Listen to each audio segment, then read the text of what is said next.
Salam Alberta. Selamat pagi semua.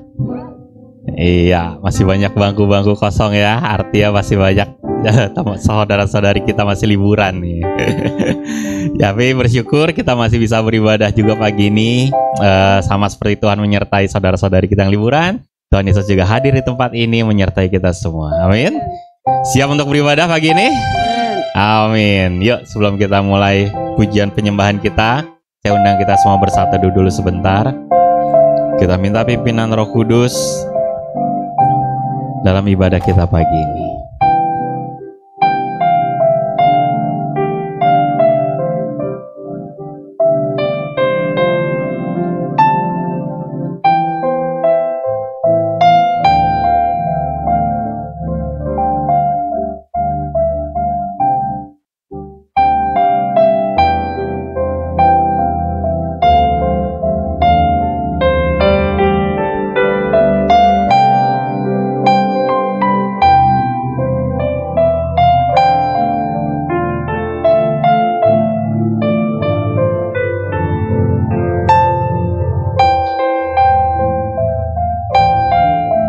Terima kasih Tuhan Yesus, terima kasih untuk tahun 2024 ini Tuhan. Tinggal beberapa hari lagi kami akan lewati. Terima kasih untuk penyertaan-Mu sepanjang tahun ini. Sudah begitu banyak berkat, begitu banyak pertolongan Tuhan, begitu banyak kebaikan, kemurahan Tuhan yang kami nikmati tahun ini. Dan kami percaya Tuhan yang sama yang akan terus beserta kami di tahun-tahun yang akan datang. Terima kasih Tuhan, dan di hari Minggu akhir di 2024 ini kami kembali datang, kami kembali mau memuji menyembah-Mu, kami kembali mau belajar kebenaran firman-Mu, kami kembali mau memberikan persembahan kami yang terbaik yang bisa kami berikan. Kami kembali mau menikmati ibadah ini Tuhan. Terima kasih Tuhan, kami tahu kalau kami masih bisa ada hari ini, ibadah ini masih bisa berlangsung, kami masih bisa bertemu saudara-saudari kami di tempat ini semua hanya karena anugerah Tuhan saja. Karena itu tidak akan kami sia-siakan kesempatan ini Tuhan. Kami mau fokus beribadah padamu pagi ini. Hanya di dalam nama Tuhan Yesus kami sudah berdoa dan kami bersyukur. Amin. Saya undang jemaat untuk berdiri. Mari kita nyanyikan lagu ini. Renungkan juga setiap kata-katanya dan nyanyikan dengan rasa syukur kita.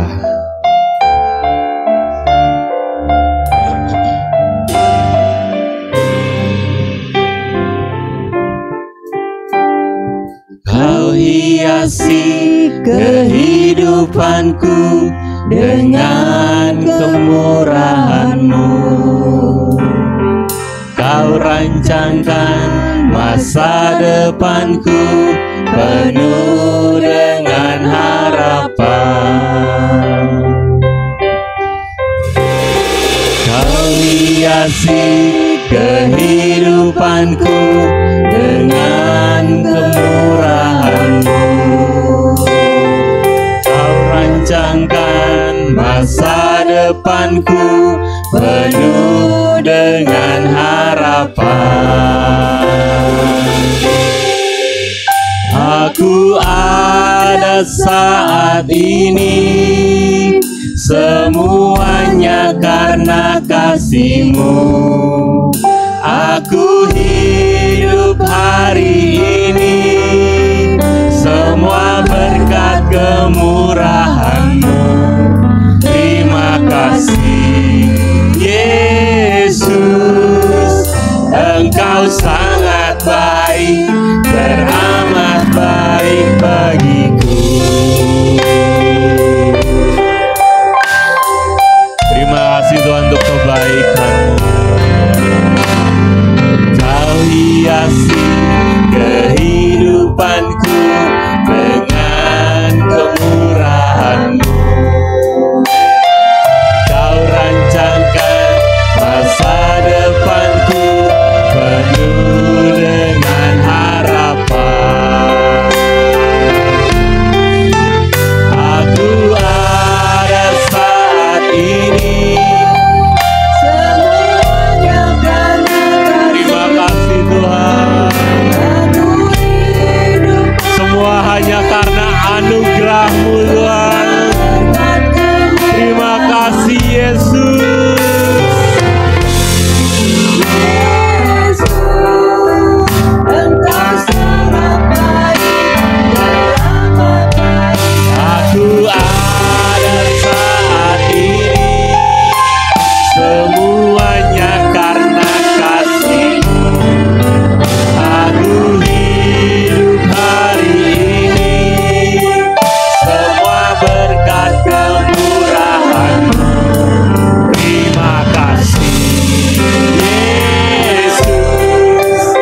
menyertai kami, Engkau yang selalu menghibur kami, Engkau yang selalu menguatkan kami.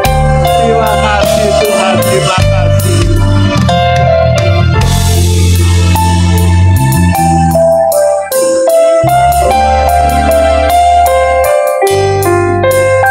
Aku ada saat ini, semuanya karena kasih-Mu. Aku hidup hari ini, semua berkat kemurahan-Mu. Terima kasih Yesus, Engkau sangat baik, teramat baik. Aku ada saat ini, semuanya karena kasih-Mu. Aku hidup hari ini, semua berkat kemurahan-Mu. Terima kasih, terima kasih Tuhan, teramat baik bagiku. Aku semuanya karena kasih-Mu saja. Aku hidup hari ini, semua berkat kemurahan-Mu. Terima kasih Yesus.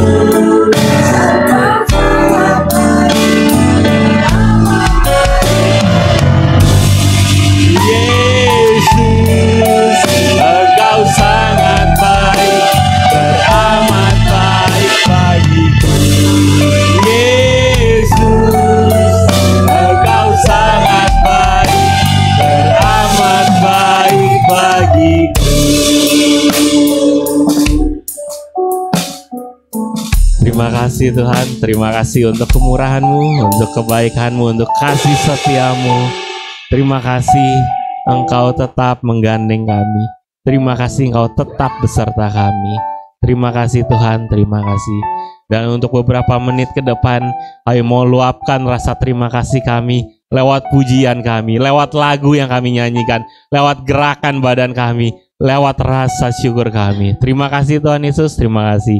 Hanya di dalam nama Tuhan Yesus kami sudah berdoa dan kami siap memuji Engkau. Haleluya, amin. Ya, sebelum kita lanjut nyanyian kita, berikan dulu salam dan senyum buat saudara-saudarimu.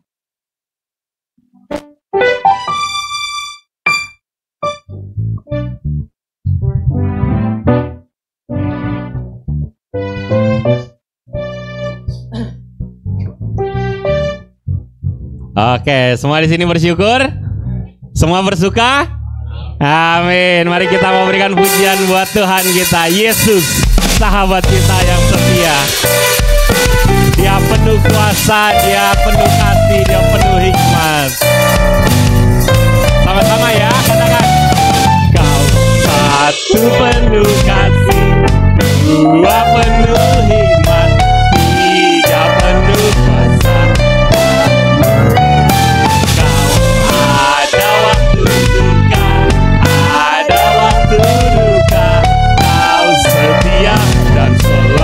Bersamaku, membuatku tersenyum, membuatku tertawa, membuatku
Yesus, sahabat sejati kita semua.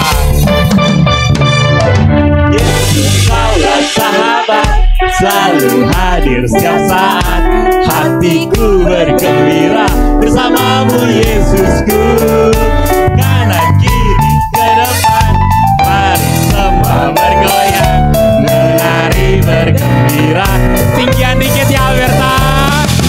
Yesus, kaulah sahabat, selalu hadir setiap saat. Hatiku bergembira bersamamu Yesusku. Kanan kiri ke depan, mari semua bergoyang, menari bergembira. Sukacitaku dalam Kristus, sukacitaku dalam Kristus, sukacitaku dalam. Haleluya. Tuhan Yesus sumber sukacita kita semua, amin. Dan Dia sumber kekuatan kita. Katakan, kaulah kuatku.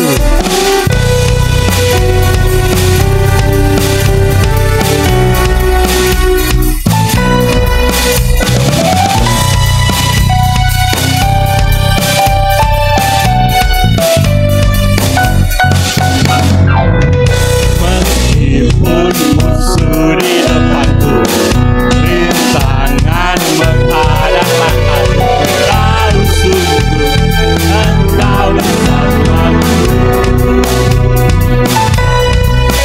Walaupun beribu rembah di kiri kanan kita, Kau janji Engkau bersamaku. Katakan dengan iman Alberta. Pada dirimu Yesus Tuhanku, tiada yang seperti dirimu. Kaulah kuatku, kebanggaanku, kuat tanganmu, perlindunganku. Kaulah Allah sumber kemenanganku. Kaulah kuat kami Tuhan.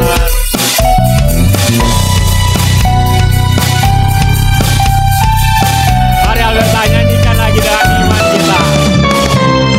Meskipun musuh di depanku, rintangan menghadang langkahku, Kau sungguh. Haleluya. Beribu rebah di kiriku, berpaksa di sisi kanan. Kau janjimu Engkau bersamaku. Takkan pernah goyah keyakinanku pada dirimu Yesus Tuhanku. Tiada yang seperti dirimu. Terima kasih Tuhan, Engkau gunung batu kami.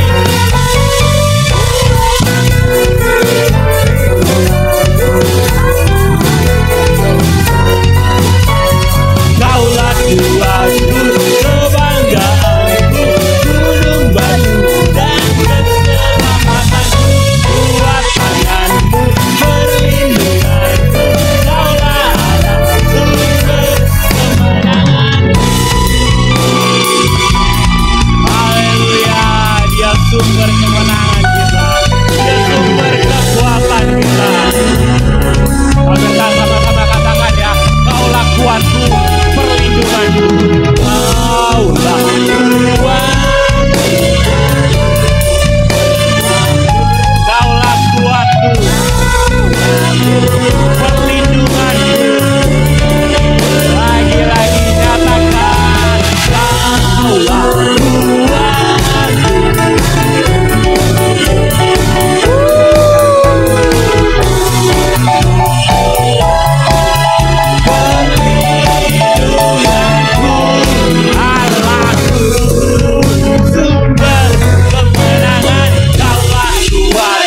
Kebanggaanku, kuat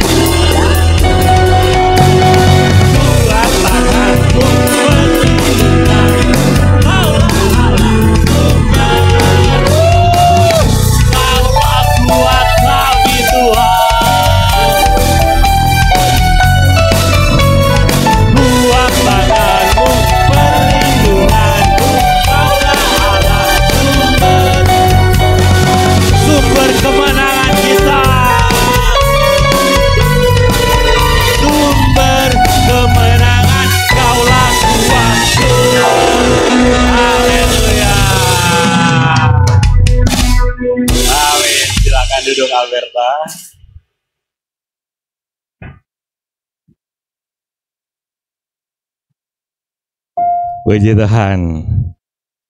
Sekarang kita juga mau siapkan hati kita untuk firman Tuhan pagi ini dibawakan oleh PDP Paulus. Tapi sebelumnya kita bersatu sekali lagi, kita minta pimpinan Tuhan dalam belajar firman Tuhan kita pagi ini.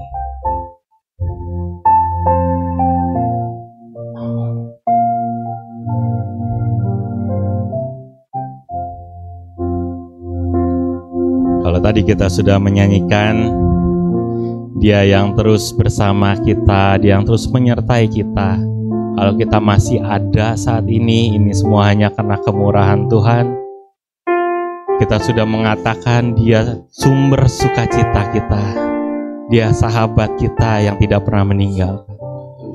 Kita sudah menyatakan Dia sumber kekuatan kita. Dia gunung batu yang kokoh. Dia sumber keselamatan kita. Hanya Dia satu-satunya yang bisa menyelamatkan kita.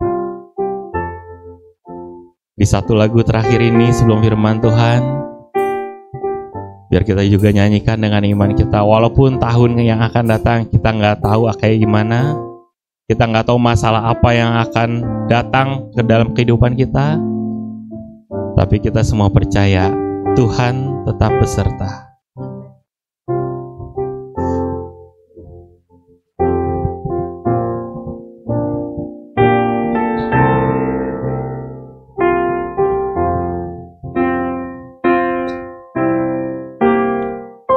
Ku tahu kan hari esok, namun langkahku tegap. Bukan surya ku harapkan, surya kan lenyap. Oh tiada ku gelisah akan masa menjelang. Ku berjalan serta Yesus, maka hatiku tenang.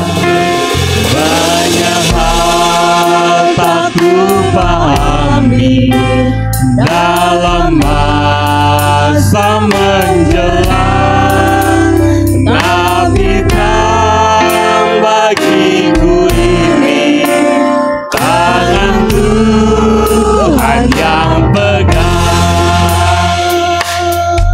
Tangan Tuhan yang tetap memegang kita semua, Alberta. Tangan Tuhan yang tetap menuntun kita semua. Dan hari esok, namun langkahku tegak. Bukan surya ku harapkan, karena surya kan lenyap. Oh tiada ku gelisah akan masa menjelang.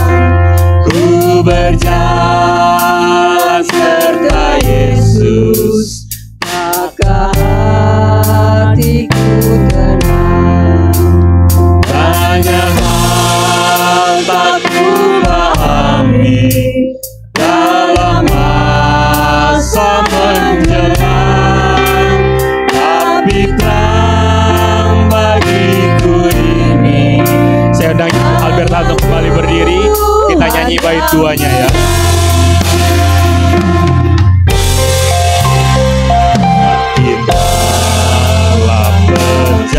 Makin tinggi aku naik, dan bebanku makin ringan. Makin nampaklah yang baik. Di sanalah terang abadi. Tiada tangis dan keluh. Di negeri seberang pelangi kita kelak akan bertemu.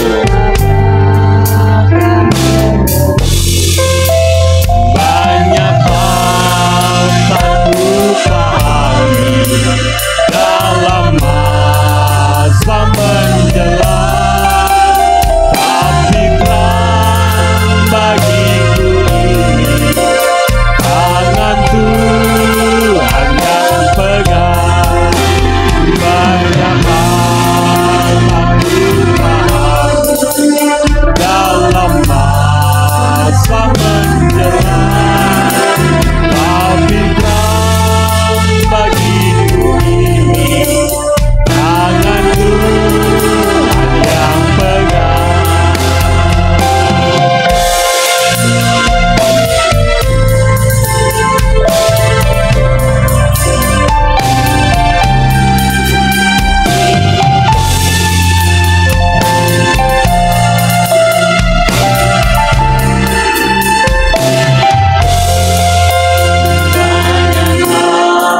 Tak ku pahami dalam masa menjelang, tapi terang bagiku ini tangan Tuhan yang pegang. Banyak hal tak ku pahami. Selanjutnya saya serahkan kepada hamba. Tapi terang bagiku ini tangan Tuhan yang pegang. Tapi terang bagiku ini tangan Tuhan yang pegang. Tapi terang bagiku ini tangan Tuhan yang pegang. Ya Tuhan, terima kasih untuk anugerah-Mu ya Tuhan. Terima kasih ya Tuhan untuk kesempatan beribadah di hari ini. Tuhan, biarlah Tuhan apa yang kami sudah panjatkan melalui pujian dan penyembahan, biar kami imani ya Tuhan di dalam hidup ini. Dan kami mau menyerahkan seluruh hidup kami hanya ke dalam tangan-Mu ya Tuhan. Untuk itu sekarang kami juga mau mendengarkan dari sebagian firman-Mu. Kau tolong pimpin kami ya Tuhan, sehingga kami mampu mendengarkan, menyimak dengan baik, dan serta melakukan dalam kehidupan kami sehari-hari pada akhirnya nanti. Terima kasih ya Bapa, Kau pakai hamba-Mu dari segala keterbatasannya, sehingga dapat memuliakan-Mu nama-Mu ya Tuhan di tempat ini ya Tuhan. Terima kasih ya Bapa, terpujilah nama-Mu. Dalam nama Yesus kami siap mendengarkan firman Tuhan dengan sukacita. Amin. Silakan duduk Bapak Ibu Saudara. Ya, shalom semuanya. Ya, terima kasih untuk responnya Bapak Ibu. Ya Saudara, sebelum saya memulai firman Tuhan hari ini, saya ingin bertanya lebih dulu ya Saudara ya. Karena kita masih di dalam suasana Natal seperti ini ya, saya ingin bertanya. Saat saya menyebutkan kata Natal, apa sih yang terlintas di pikiran Bapak Ibu? Ya, tolong deskripsikan dengan satu kata saja. Deskripsikan dengan satu kata saja. Saat saya menyebutkan dengan udah ada yang nyaut ya, kado katanya. Saat saya menyebutkan kata Natal, apa yang terlintas di pikiran Bapak Ibu Saudara? Kado udah disebut satu, nggak boleh lagi berarti. Ya udah. Oke, ada lagi yang lain? Kelahiran, terima kasih. Ada lagi? Diskon, luar biasa itu. Kayak ada yang baru beli sesuatu. Ada lagi? Pohon Natal, 2 sih. Ada lagi? Mudik, oke. Ada lagi? Yang lain? Santa Claus, oke, ya. Sebenarnya semua yang digambarkan itu penuh dengan kemeriahan ya Bapak Ibu Saudara ya. Kalau kita mendeskripsikan Natal itu penuh dengan kemeriahan, suasana yang penuh dengan sukacita, dan itu tidak salah tentunya karena kita merayakan kelahiran Sang Juru Selamat gitu Saudara. Nah, Natal seringkali memang digambarkan seperti itu. Bahkan bukan orang Kristen saja yang merayakan, karena bagi mereka di luar sana juga hari Natal adalah long holiday kayak gitu ya.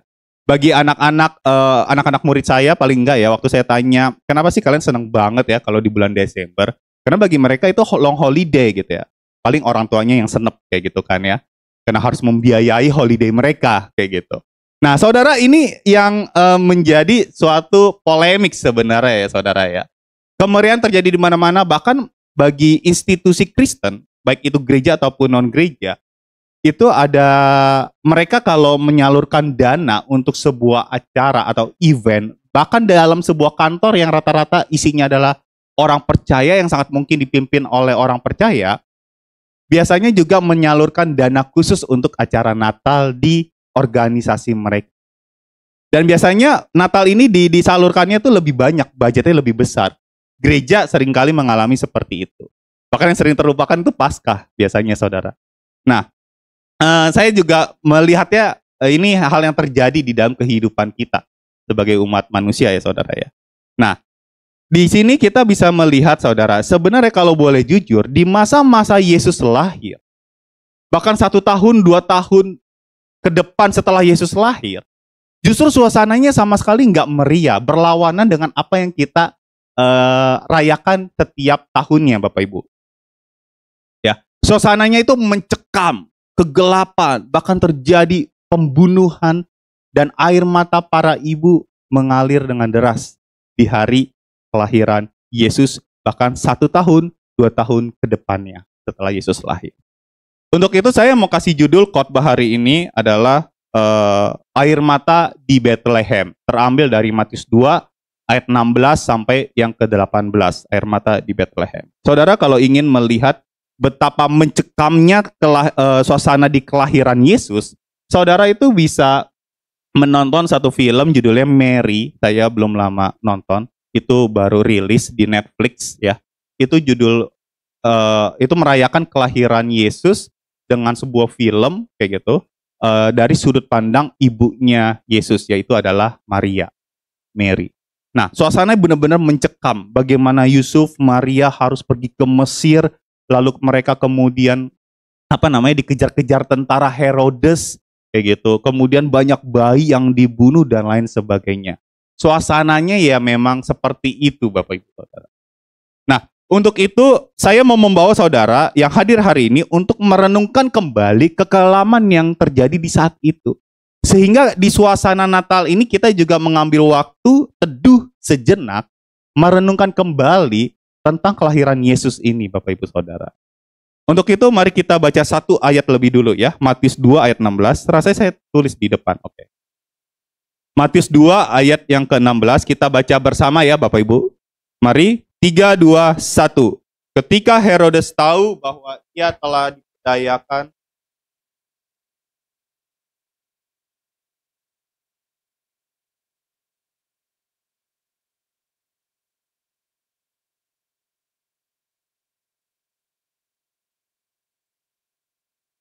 Baik, 1 ayat dulu aja ya, ayat 16. Ya saudara, ini sebenarnya kisah tentang orang Majus ya saudara ya. Tapi saya hanya mengambil 3 ayat berkaitan dengan Raja Herodes serta kekelaman yang terjadi saat itu karena haus kekuasaan dari satu pribadi yang namanya Herodes, atau lebih tepatnya Herodes Agung, Bapak Ibu. Ya, di sini sebelum kita maju lebih jauh ya, saya ingin menjelaskan paling nggak ada 2 tokoh yang disebutkan ya, ada orang Majus dan Raja Herodes, kayak gitu.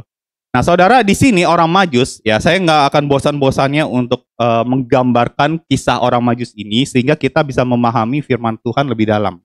Nah, orang Majus dalam Alkitab itu tidak tertulis orangnya tuh ada 3. Hanya karena mereka membawa 3 hadiah bukan berarti ada 3 orang, saudara ya.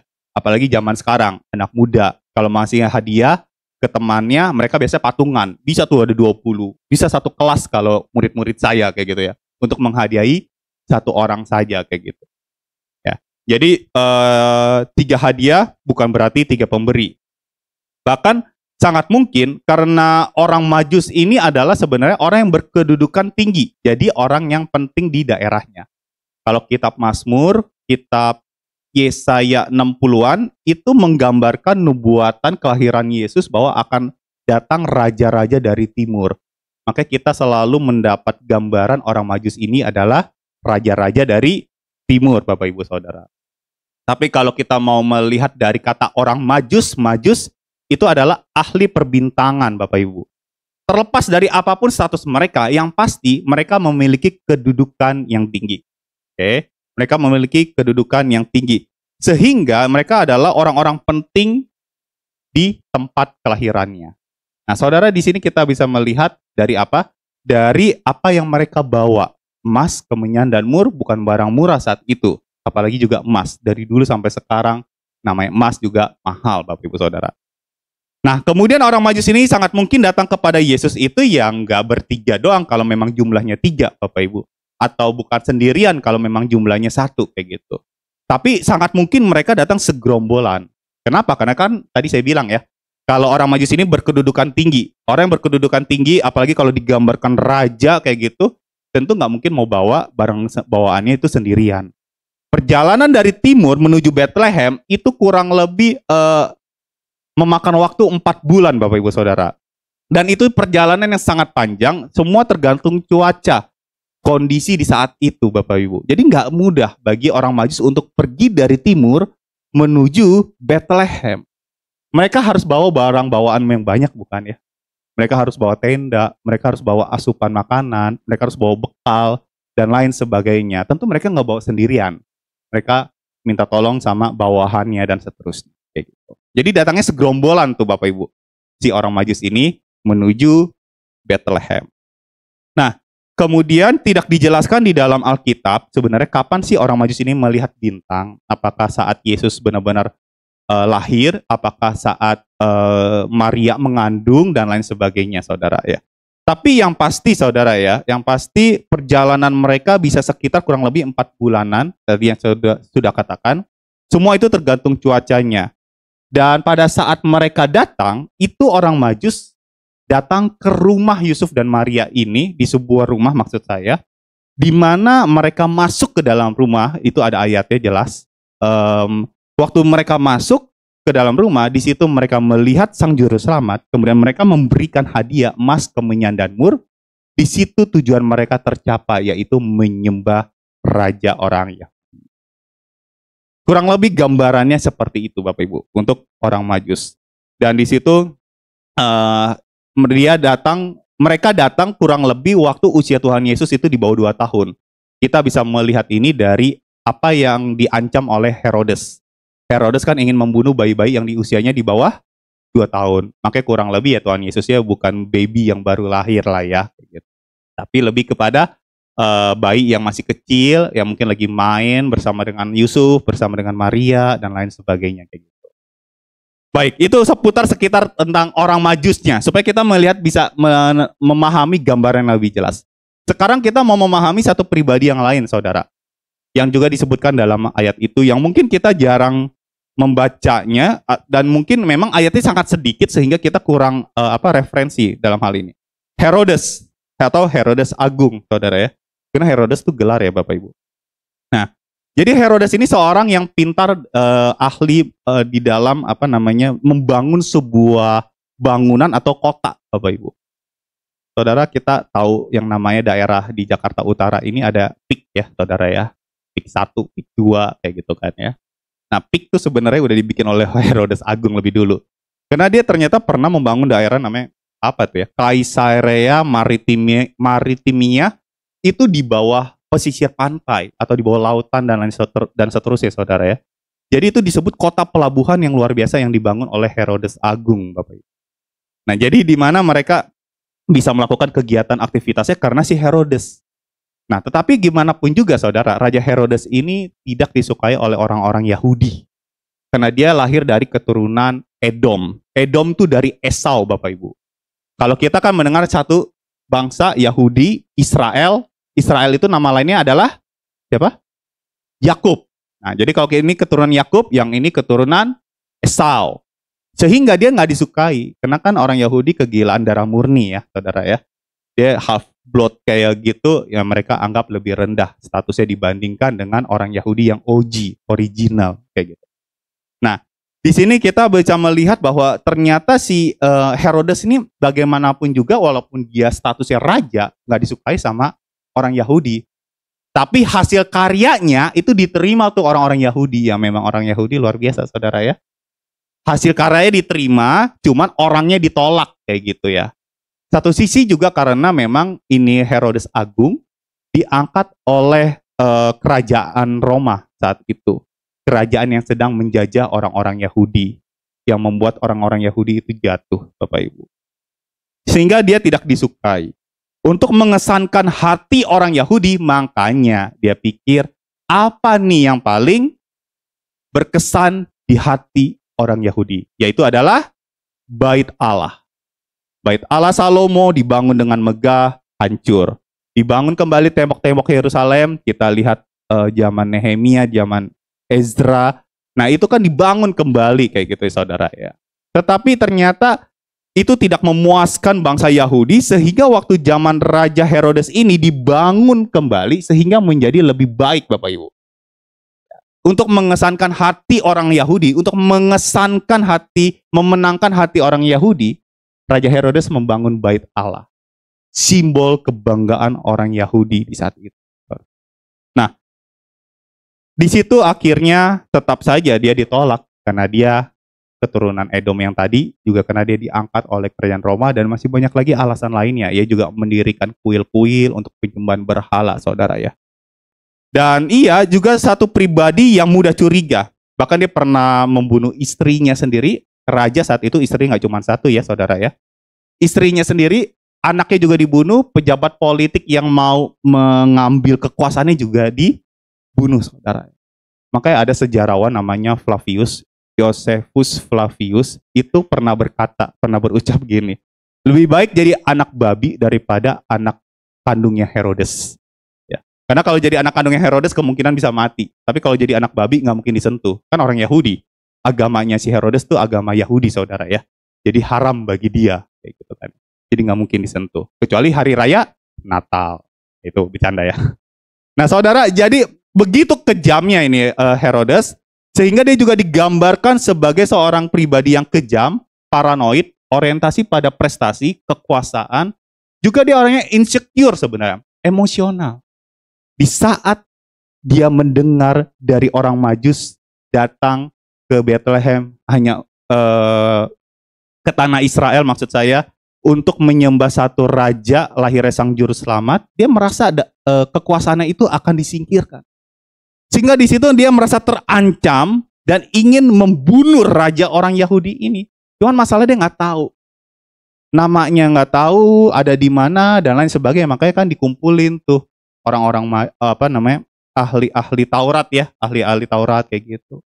Nubuatan-nubuatan di Perjanjian Lama. Ternyata ada di Bethlehem kayak gitu. Makanya dikasih tahu ke orang Majus. Udahlah kalian selidiki dengan sesama apa yang terjadi di Bethlehem. Kamu ingin menyembah, silakan menyembah. Nanti saya mau datang juga mau nyembah, kata Herodes. Jadi orang yang manipulatif, saudara ya. Tentu dia katakan itu dengan penuh kebohongan, Bapak Ibu. Nah, saudara, kita bisa melihat di sini akhirnya kekejaman pun terjadi, saudara ya. Makanya saya memberikan judul khotbah air mata Bethlehem, air mata di Bethlehem. Di balik kekejaman Herodes itu terdengar ratapan pilu para ibu yang kehilangan buah hati mereka. Banyak sekali yang menderita, saudara. Hatinya tersiksa karena anak-anaknya harus meninggal, Bapak Ibu Saudara ya. Dan penderitaan ini penderitaan yang mereka harus alami. Dan juga dialami oleh Yusuf, Maria. Yang mereka kan baru melahirkan, Maria kan baru melahirkan Yesus ya. Bayi kecil tapi harus dibawa ke Mesir. Masih kecil saudara, harus dibawa ke sana kemari kayak gitu. Malaikat bilang, udah kamu di Mesir aja, nanti kalau Herodes sudah mati, baru balik ke tanah, ke kampung halamanmu kayak gitu. Dan gak mudah ya saudara yang melakukan perjalanan seperti itu. Tanpa campur tangan Bapa di sorga, tentu mereka akan sulit selamat karena keadaannya. Karena mereka sangat menderita. Apalagi ibu-ibu di Bethlehem. Mari kita baca ayat 17 dan 18. Matius 2 ayat 17 dan 18. Ini adalah kisah tentang penderitaan ibu-ibu di Bethlehem. Mari kita baca bersama. Yuk, 3, 2, 1. Dengan demikian genaplah firman yang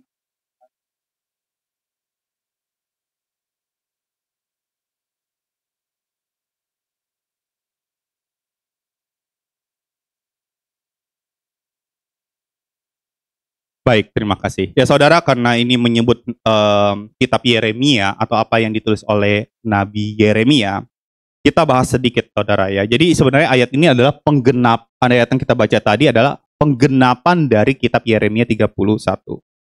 Saya bacakan ya saudara ya. Yeremia 31 ayat 15. Beginilah firman Tuhan. Terdengarlah suara ratapan, keluh kesah yang pahit di Rama.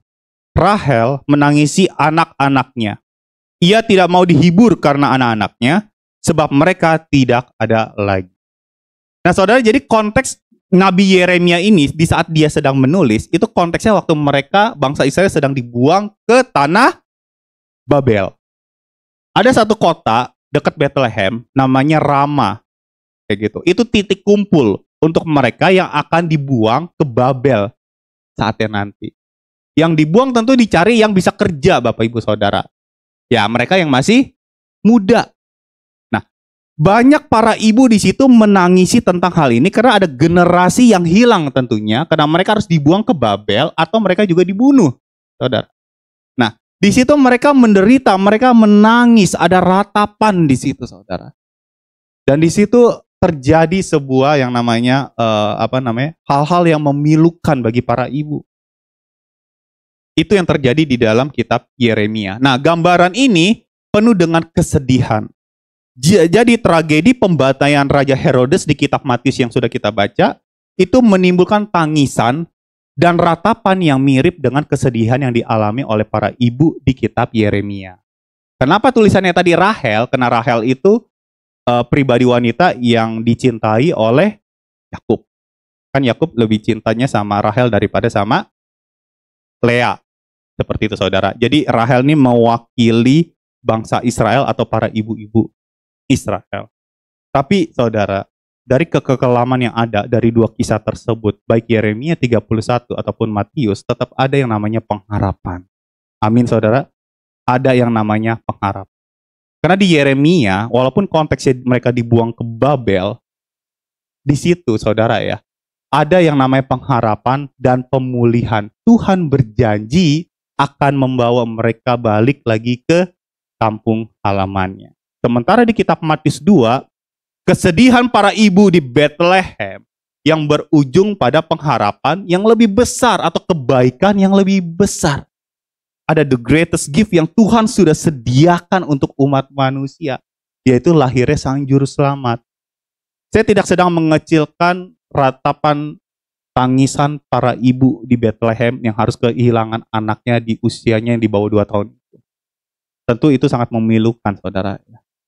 Tetapi bagaimanapun juga, lahirnya Sang Juru Selamat ini untuk menyelamatkan umat manusia adalah kebaikan yang lebih besar. Ada pengharapan di dalam. Sekalipun cerita kelahiran Yesus, saudara ya, suasana yang mencekam, penuh dengan penderitaan, banyak air mata kemudian bercucuran, tentu kita tetap perlu belajar yang namanya sukacita. Kenapa? Karena pertama, saudara, biarlah ini menjadi perenungan kita hari ini, saudara ya. Yang pertama, Yesus hidup untuk memberikan kebaikan yang lebih besar. Amin, saudara. Yesus hidup untuk memberikan kebaikan yang lebih besar. Bayi-bayi di Bethlehem hidupnya singkat, gak sampai 2 tahun. Bahkan mungkin mentok ya 2 tahun kayak gitu kan. Hidupnya singkat. Tapi bayi Yesus selamat. Meskipun jumlah pastinya kita nggak tahu ya, yang mati tuh berapa tuh bayi-bayi yang di Bethlehem. Tapi waktu saya coba menggali, populasi di Bethlehem tidak begitu banyak, sehingga usia yang di bawah 2 tahun itu kemungkinan sekitar 10 sampai 30, ambil jalan tengah aja ya, 20-an kayak gitu ya. Jadi sekitar 20-an bayi yang meninggal di saat itu, yang dibunuh oleh tentara Raja Herodes, Bapak Ibu. Tapi kalau kita pikir ulang, secara manusia, puluhan yang mati dibandingkan dengan 1 yang selamat. Adil nggak saudara? Terkesannya nggak adil ya. Puluhan harus mati demi 1 bayi yang selamat. Yang ini diselamatin, suruh pergi ke Mesir. Gitu. Lah kenapa yang nggak puluhan ini juga diselamatin? Saudara, di sini kita bisa melihat terkadang memang proses penderitaan itu ya harus terjadi, saudara.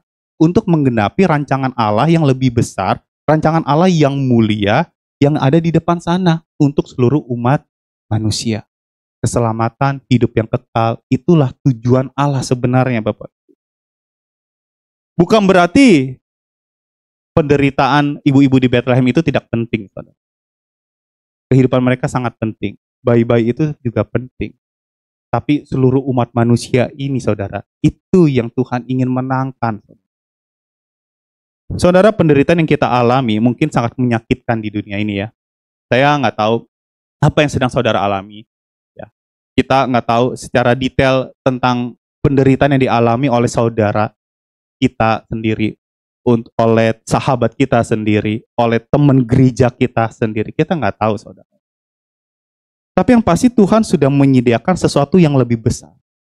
Ini sudah, saudara. Artinya sudah ada kebaikan yang lebih besar yang Tuhan sediakan untuk kita semua. Yakni keselamatan hidup yang kekal. Amin, Bapak Ibu. Ini yang Tuhan sudah sediakan, saudara. Beberapa orang mungkin ada yang mengeluh karena penderitaan yang dialami. Mungkin itu adalah sebuah apa?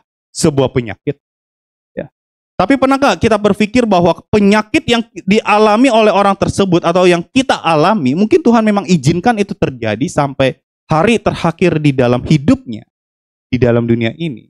Supaya apa? Supaya orang itu semakin dekat dengan Tuhan, sehingga ia bisa terus-menerus bergantung penuh kepada Tuhan, sehingga orang-orang di sekelilingnya itu bisa melihat, wah luar biasa. Walaupun dia dalam keadaan yang menderita, walau dia tetap berada di dalam keadaan yang sakit, bahkan dia sampai mati tetap dalam keadaan yang sakit, ia hidupnya telah menjadi saksi Kristus. Kenapa? Karena banyak orang yang akhirnya dimenangkan, Bapak Ibu Saudara. Jadi seringkali proses penderitaan itu harus terjadi untuk hal yang lebih besar yang Tuhan memang sudah sediakan untuk kita semua, saudara. Sama halnya dengan penderitaan yang dialami oleh ibu-ibu di Bethlehem ini. Maksud saya gini, saudara, jadi lebih baik hidup kita singkat seperti bayi-bayi di Bethlehem daripada kita hidupnya panjang lalu kemudian mengecewakan hati Tuhan karena dipenuhi dengan dari satu keberdosaan dan keberdosaan yang lain. Bahkan Yesus sendiri walaupun akhirnya selamat, ia bertumbuh besar, ia menjadi sang juru selamat, apakah hidupnya panjang? Enggak, saudara. Kurang lebih 33 tahun dia meninggal. Saya nanti kalau waktu mati, bahkan usia saya lebih tua daripada Tuhan Yesus waktu Tuhan Yesus mati di dunia. Hidup Yesus memang singkat, tetapi justru dengan singkatnya hidup itu, ia memberi dampak yang besar dalam sejarah umat manusia. Karena hidup bukan bicara tentang hari, tapi bicara tentang seberapa kita memberi arti, Bapak Ibu Saudara. Bagaimana kita menghidupi hari-hari ke depan ini bersama dengan Tuhan. Walaupun mungkin ada penderitaan yang Tuhan izinkan terjadi dalam kehidupan kita. Amin, Bapak Ibu Saudara. Ada pengharapan, ada kebaikan, ada keselamatan, ada hidup kekal di depan sana yang Tuhan sudah sediakan untuk kita semua, untuk orang percaya. Yohanes 10 ayat 10 berkata, Aku datang, Yesus datang supaya mereka mempunyai hidup. Yesus datang supaya kita semua mempunyai hidup. Bahkan nanti Yesus mati waktu kita merayakan Paskah juga untuk supaya kita hidup. Jadi tujuan Yesus ada di dalam dunia ini supaya kita hidup. Mungkin kita melakukan air mata, tetapi air matanya berbeda, air mata pengharapan. Amin, Bapak Ibu Saudara. Itu yang pertama. Yang kedua, hanya 2 poin. Saya mau minta tolong Aldo, tolong iringi, Dok. Terima kasih. Yang kedua, coba saudara renungkan hal ini ya, saudara ya. Tujuan Herodes itu tercapai nggak, saudara? Coba saya tanya. Enggak ya? Kenapa enggak? Iya, Tuhan Yesusnya nggak dibunuh, kayak gitu kan ya. Tuhan Yesusnya nggak dibunuh, saudara ya. Orang Majus tujuannya tercapai nggak, saudara? Kenapa, Fei? Karena bisa lihat Yesus, atau lebih tepatnya karena bisa menyembah Yesus. Karena tujuan orang Majus datang itu untuk menyembah Yesus. Dia orang kafir, orang nggak percaya Tuhan. Tapi Tuhan tetap izinkan hal itu terjadi, rancangkan sedemikian rupa untuk memberi gambaran bahwa Tuhan mencintai seluruh bangsa, Bapak Ibu Saudara. Ya, jadi tujuan Herodes tidak tercapai. Tujuan orang Majus tercapai. Pertanyaan saya berikutnya, apakah ini karena kecerdikan mereka? Apakah ini kecerdikan orang Majus atau ketidakcerdikan si Herodes, sehingga Herodes harusnya pakai cara lain, siasat lain, strategi lain untuk membunuh bayi Yesus saat itu? Tentu enggak, saudara. Ini semua bukan masalah kecerdikan manusia atau kebodohan manusia, tetapi ini bicara tentang kedaulatan Allah. Ini bicara bagaimana Tuhan bekerja di dalam kehidupan orang Majus, bagaimana Tuhan bekerja men-set up itu semua sehingga akhirnya Yusuf, Maria dan lain sebagainya itu pergi ke tanah Mesir. Siapa? Ini pekerjaan siapa? Ya, pekerjaan Tuhan melalui malaikat yang diutusnya, saudara. Baliknya kapan? Waktu Herodes mati, Bapak Ibu. Semua ada maksud dan tujuan. Bahkan kenapa harus ke Mesir? Itu juga karena tujuan Tuhan. Sebuah tipologi dari Musa, Bapak Ibu Saudara. Nah, di sini kita bisa melihat bahwa ada tangan Tuhan yang sedang bekerja di dalam kehidupan umat manusia.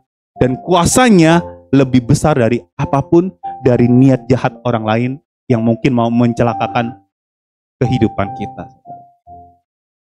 Tujuan-tujuan manusia ini ternyata semua ada di dalam tangan Tuhan.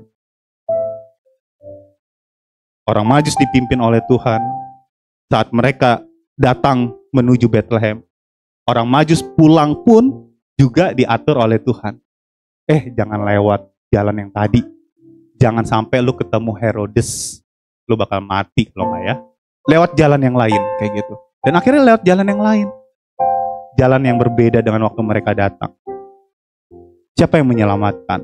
Apakah kena kecerdikan orang Majus karena dia ahli perbintangan? Sama sekali enggak. Ternyata status ahli perbintangan, status kalau mungkin mereka memang raja, itu tidak cukup untuk meluputkan kita dari sebuah kecelakaan. Kepintaran manusia ada batasnya. Pengetahuan manusia ada batasnya. Bisa nggak dipelajari? Bisa. Tapi ada batasnya. Tanpa campur tangan Tuhan, itu nggak mungkin bisa orang Majus bisa selamat sampai kampung halaman. Saudara, tanpa disadari, seringkali Tuhan meluputkan kita dari niat jahat orang, dari kecelakaan, dari hal-hal yang besar. Saudara. Tapi kita sering komplain dengan apa yang terjadi di dalam kehidupan kita. Lah kenapa sih gue sakit ini? Kenapa sih gue kena dampak seperti ini? Kenapa sih gue kena tipu seperti ini? Kenapa sih gue seperti ini? Dan lain sebagainya gitu. Seringkali kita komplain dengan apa yang kita rasakan dan apa yang kita lihat. Tapi sebenarnya di balik itu semua ada tangan Tuhan yang sudah bekerja, yang melindungi kita dari kemungkinan yang keburukan yang lebih besar, saudara. Tapi Tuhan luputkan itu. Lalu kita nggak pernah syukuri, saudara, tentang hal itu. Mungkin bagi Bapak Ibu Saudara berkata, ya gimana kita bisa tahu? Nah maka dari itu kita perlu namanya mengucap syukur setiap harinya. Søren Kierkegaard dari Denmark, beliau adalah seorang filsuf teolog, pernah berucap seperti ini. Beliau juga penulis. Saya bacain aja ya. Dikatakan gini, hidup hanya bisa dipahami dengan melihat ke belakang. Tetapi harus dijalani dengan melihat ke depan. Sekali lagi, hidup hanya bisa dipahami dengan melihat ke belakang. Tetapi harus dijalani dengan melihat ke depan. Berjalan ke depan. Saudara, ternyata ketakutan, kekhawatiran itu tidak hanya terjadi di orang-orang yang usianya sudah tua, sudah dewasa. Bahkan anak muda di tempat ini, atau kita sebut dengan komunitas EYT, pun juga pernah ada yang sharing ke saya. Kok aku kena krisis nih, 25 krisis gitu ya, kalau nggak salah ya namanya, quarter life crisis. Quarter life crisis ya gitu ya, nggak tahu lah itu, kayak dulu saya nggak ngerti, pokoknya ada krisis aja kayak gitu. Pokoknya namanya sekarang quarter life crisis gitu. Saya nggak ngerti nih, kok aku masuk diundang pernikahan seseorang, aku masuk pertama belum ada pasangan kayak gitu kan ya. Krisis tuh. Kedua, saya lihat dekorasinya bagus. Saya langsung mikir nanti kalau saya udah ada pasangan, kawin gimana dekornya kok ya kayak gitu. Mereka mikirnya terlalu jauh. Saya sih bilang yang penting ada pasangan dulu lah ya. Itu kan jauh lebih penting kan ya daripada dekornya kayak gitu. Tapi krisis-krisis seperti ini, saudara ya, kekhawatiran-kekhawatiran seperti ini terjadi waktu mereka masih muda, saudara. Dan ini terus-menerus, saudara. Tapi puji Tuhannya, saudara, kita punya Tuhan di sini Kita mungkin gak paham dengan kejadian penderitaan yang harus kita alami sekarang ini. Makanya Soren memberitahu kepada kita, ya udah jalanin aja ke depan. Paham gak paham ya udah jalani. Engkau baru paham saat engkau melihat ke belakang. Karena waktu engkau sudah ada di depan dan engkau melihat ke belakang, di situ engkau baru bisa paham kenapa Tuhan membelokkan hidupmu ke kanan. Karena kalau engkau tetap ke kiri, engkau hidupmu bisa jatuh dalam dosa. Mungkin terlihat menggiurkan, tetapi engkau bisa jatuh ke sana. Makanya engkau dibelokkan Tuhan ke kanan walaupun ada penderitaan. Walaupun jalannya sempit maksud saya. Ya sempat jalan juga kan, terus dengan kesempitan. Walaupun dipenuhi dengan lika-liku kehidupan, saudara. Kita baru bisa pahami nanti. Anyway, kita nggak perlu tahu detail kehidupan kita seperti apa kok, saudara. Yang perlu tahu, kita punya Tuhan. Udah itu lebih dari cukup. Christ is enough for us. God is in control. Semua di dalam kendalinya Tuhan, saudara. Kita anaknya. Namanya anak pasti dilindungi oleh Bapa. Itu selalu digambarkan di dalam Alkitab untuk kita lebih paham tentang betapa sayangnya Tuhan di dalam kehidupan kita. Amin, saudara. Tuhan yang berdaulat penuh atas kehidupan kita. 2025 kita nggak tahu apa yang akan terjadi. Kemana kita harus melangkah. Mungkin banyak penderitaan yang harus kita lewati. Banyak kesakitan yang harus kita lewati. Tapi pastikan waktu engkau melewati bersama dengan Tuhan. Karena Tuhan berjanji akan penyertaannya. Sekalipun kau dibawa lembah kekelaman, ada Tuhan. Jadi gak peduli kau berada di mana, yang penting kau bersama dengan siapa. Amin, saudara. Mari kita jalani melangkah ke depan tahun 2025 ini. Walaupun mungkin penuh dengan air mata, biar itu menjadi air mata pengharapan. Karena kita punya Tuhan yang lebih mengerti, memahami seluruh hidup kita. Saudara, air mata di Bethlehem pada akhirnya bisa berubah kok jadi air mata pengharapan. Nanti tanggal 1 kita akan renungkan tentang hal ini, tentang air mata pengharapan. Untuk itu, biar kita memiliki pengharapan yang baru di tahun yang baru, jangan lupa datang tanggal 1. Kita renungkan air mata pengharapan. Amin, saudara. Yang sebut amin artinya janji, bukan sama saya, sama Tuhan. Amin. Tuhan Yesus memberkati. Mari kita berdoa.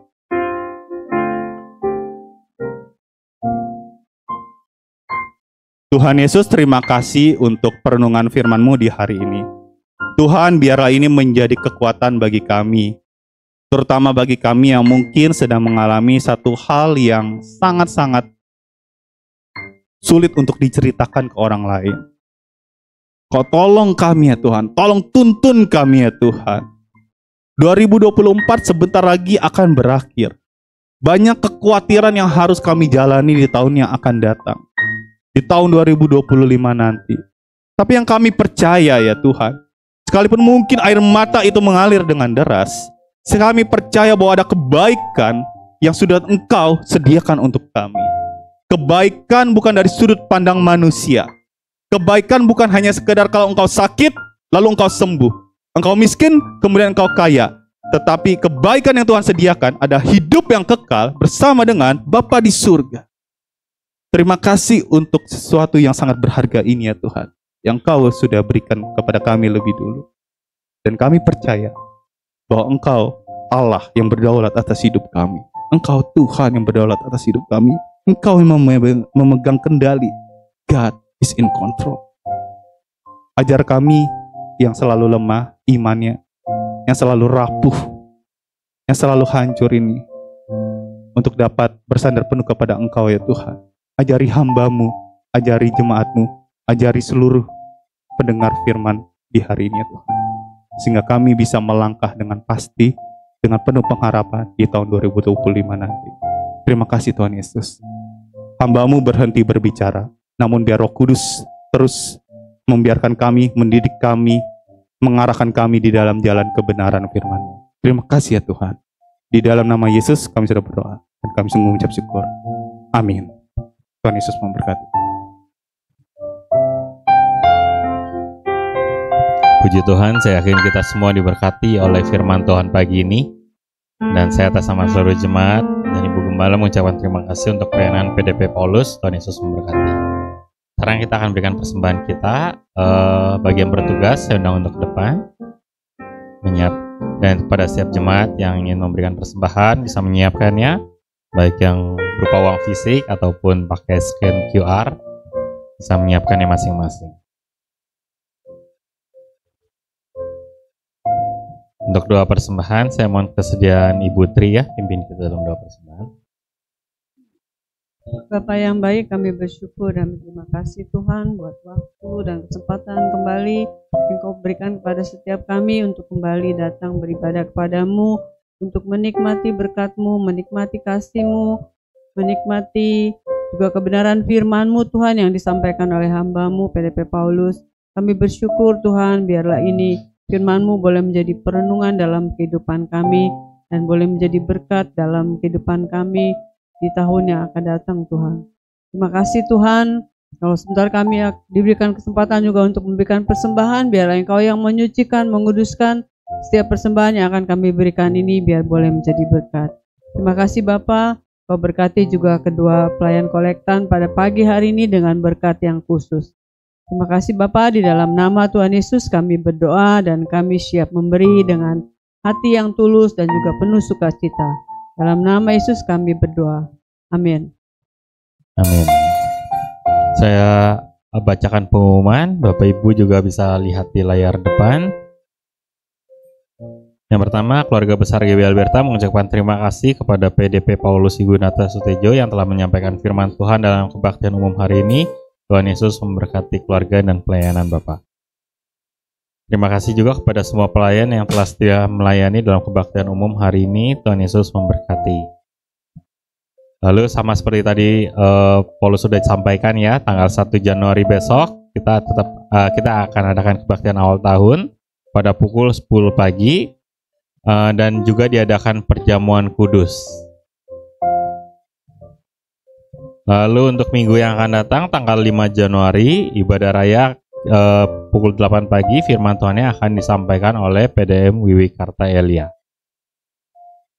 Dan di minggu depan itu juga tanggal 5 Januari diadakan lagi perjamuan kudus, biar kita semua jemaat bisa mempersiapkan diri dan juga diberi kesempatan untuk mengembalikan perpuluhan milik Tuhan.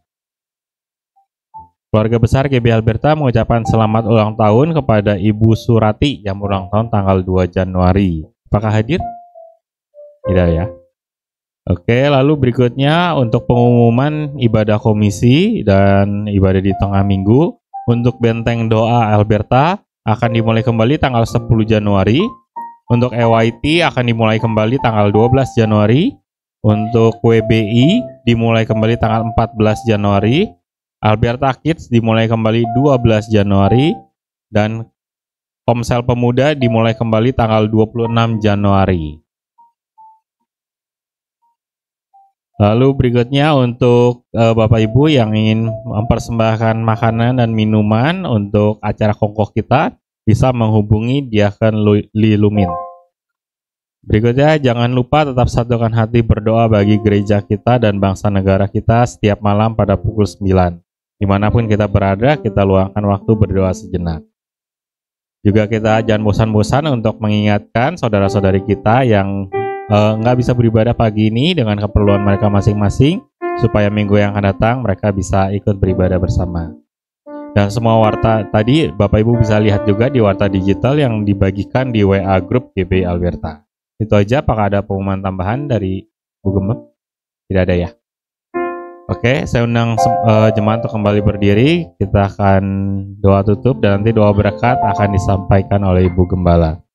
Sebelumnya kita nyanyikan lagu firman Tuhan terakhir tadi, Takut Tahukan Hari Esok.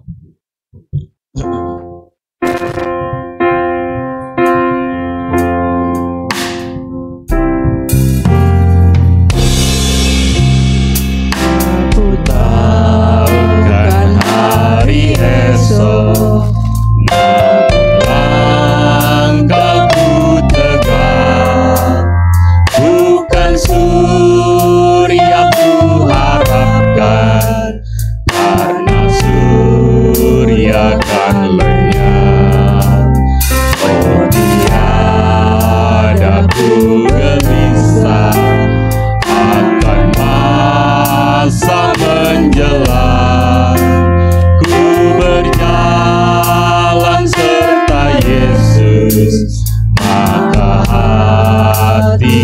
tenang. Banyak hal tak kupahami dalam masa menjelang, namun bagiku ini tangan Tuhan yang pegang. Banyak hal tak kupahami dalam masa menjelang, tapi terang bagiku ini tangan Tuhan yang pegang. Terima kasih Tuhan, kami tahu, kami percaya, dan kami sudah alami Tuhan yang akan terus memegang tangan kami. Apapun keadaan kami Tuhan, walaupun kondisi kami di dalam duka seperti ibu-ibu di Bethlehem, tapi kami percaya Tuhan yang tetap pegang, Tuhan yang tetap memimpin, Tuhan yang tetap punya rencana yang indah dalam kehidupan kami. Atau sebaliknya, walaupun keadaan kami sedang bersuka, sedang penuh berkat, kami juga tidak sombong, kami tidak lupa diri, kami tetap percaya Tuhan juga yang memegang setiap hidup kami, Tuhan yang tetap memimpin kami. Terima kasih Tuhan, Engkau tidak pernah meninggalkan kami. Tuhan Yesus, kami juga berdoa buat hamba-Mu, PDP Paulus yang Tuhan sudah pimpin, menyampaikan firman-Mu di tempat ini. Kami percaya Tuhan sendiri yang memberkatinya. Dan biar dimanapun PDP Paulus melayani, di situ nama Tuhan Yesus dimuliakan. Tuhan Yesus, kami juga berdoa buat saudara-saudari kami Tuhan yang mungkin sedang dalam masa liburan, sedang di luar kota atau beberapa di luar negeri. Kami percaya Tuhan Yesus tetap menyertai mereka. Tuhan tetap melindungi mereka. Tuhan juga yang ingatkan mereka untuk ketika sudah pulang, mereka bisa beribadah kembali bersama di tempat ini. Terima kasih Tuhan Yesus untuk pimpinan-Mu. Tuhan Yesus, kami juga mau berdoa buat Ibu Surati yang akan berulang tahun di tanggal 2 Januari Tuhan. Kami percaya Tuhan sendiri juga yang memberikan kado ulang tahun secara khusus kepadanya. Terima kasih Tuhan Yesus, dan kami terakhir berdoa buat semua gereja dimanapun mengadakan ibadah pada hari ini, baik di tempat yang lebih nyaman ataupun lebih sulit, baik di tempat yang lebih besar ataupun lebih kecil. Kami percaya Tuhan tetap hadir, Tuhan tetap menyertai, Tuhan tetap memberikan kekuatan. Terima kasih Tuhan, dan biar dimanapun anak-anak-Mu beribadah pada hari ini, nama Tuhan Yesus saja yang dimuliakan. Terima kasih Tuhan Yesus, kami naikkan setiap doa ini hanya di dalam nama Tuhan Yesus. Kekasih Kristus yang diberkati Tuhan, pulanglah dan terimalah berkat Tuhan. Turunlah kiranya atas saudara-saudara semua, kasih karunia dan damai sejahtera dari Allah Bapa, pengampunan dan kasih sayang dari Tuhan Yesus Kristus, penghiburan, penyertaan, bahkan pimpinannya di dalam kuasa Roh Kudus memimpin kita sekalian. Mulai saat ini sampai Maranatha Yesus datang kedua kali. Dalam nama Tuhan Yesus kami sudah berdoa dan bersyukur. Haleluya, sama-sama katakan amin. Tuhan memberkati.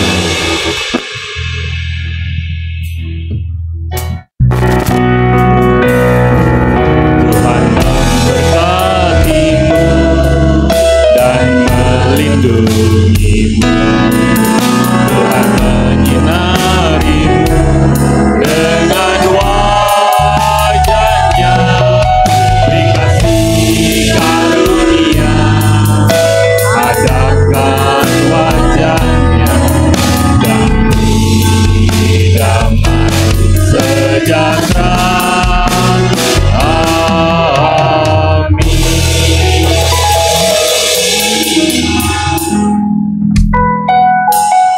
Ibadah selesai, selamat bersatu teduh dan selamat hari Minggu. Tuhan Yesus menyertai kita semua.